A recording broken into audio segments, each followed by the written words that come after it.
Brought to you by Agilus Diagnostics.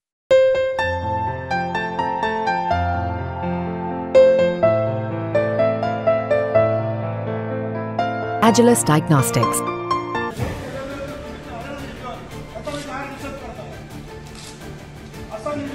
फक्त कागदावरती घेऊन माझ्या लोकांची कामं होणार नसतील तर या प्रशासनाने जाहीर घोषित करतो. धन्यवाद.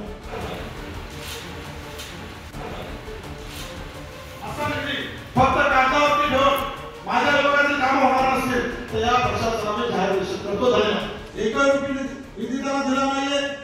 इतर सदस्यांना 1 कोटी 2 कोटी 5 कोटी दिले. माझ्या विभागावर अन्याय करतात याचा मी जाहीर घोषित. म्हणून पालकमंत्री महोदय, माझ्या विभागामध्ये अनेक संरक्षण भिंतीची गरज होती.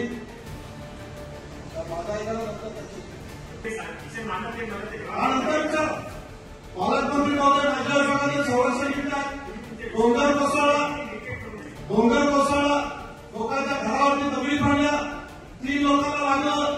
शासकीय लोकांना त्या अधिकाऱ्यांना मी बोलवलं, एकही अधिकारी असं झाला. आणि म्हणून अध्यक्ष महोदय, माझ्या विभागावरती असा अन्याय करणार असेल आता मी काय निषेध करताय. असा निधी फक्त कागदावरती ठेवून माझ्या विभागातील कामं होणार नसतील तर या प्रशासनाने जाहीर घोषित करतो. धन्यवाद. असा निधी फक्त कागदावरती ठेवून माझ्या विभागातील कामं होणार नसतील तर या प्रशासनाने जाहीर घोषित करतो. धन्यवाद.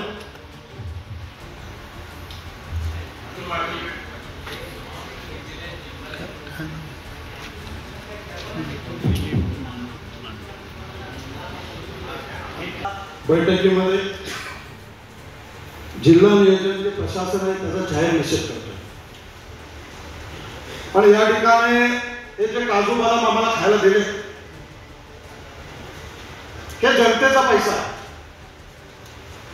आणि जनतेच्या विकासासाठी जर आपण पैसा वापरला जात नसेल, आपण ते कामं करणार नसेल तर या काजू बदाम या नाश्त्यावरती मी बहिष्कार टाकतो.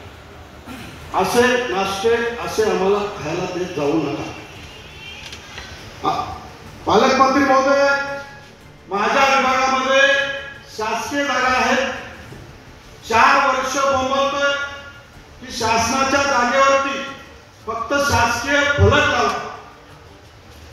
पालकमंत्री महोदय, 4 वर्षामध्ये आपल्या शासनाच्या जागेवरती साधे फलक लावू शकत नाही. त्याला कुंपण भिंत घालू शकत नाही. त्या लोकांनी तिकडे झोपड्या बांधण्यासाठी झोपडी दादा तयार करण्यासाठी ठेवलेले आहेत का? प्रशासनाचं त्याला सहकार्य आहे का? आणि जर असं असेल तर या प्रशासनाचा मी जाहीर निषेध करतो. पालकमंत्री महोदय, माझ्या विभागातून एक सदस्य दिला, 4 वर्षांमध्ये एकही रुपये निधी त्याला दिला नाहीये. इतर सदस्यांना 1 कोटी 2 कोटी 5 कोटी दिले.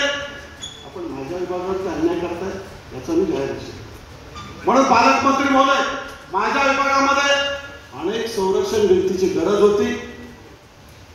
माझा ऐकायला तुमच्या प्रश्न विचारतो ना. नाही, नंतर विचारले साहेब.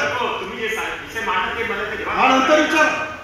पालकमंत्री महोदय, माझ्या विभागात संरक्षण भिंत आहेत. डोंगर कोसळला, लोकांच्या घरावरती दगडी पडल्या, 3 लोकांना लागलं. पहिल्या बैठकीत वापरा करायला सुरुवात केली. आता पीटीसी पीएपी कन्वर्ट झाल्या तर प्रधानमंत्री आवास योजनेच्या अंतर्गत सुद्धा लोकांना घरं भेटली आणि प्रकल्प बाधितांना सुद्धा आसपास घरं मिळून प्रकल्प लवकर पूर्ण होतील. त्यामुळे माझी विनंती आपल्याला आहे की आपण या संदर्भामध्ये जे आवश्यक आहे ते आवश्यक कारवाई तातडीने करावी.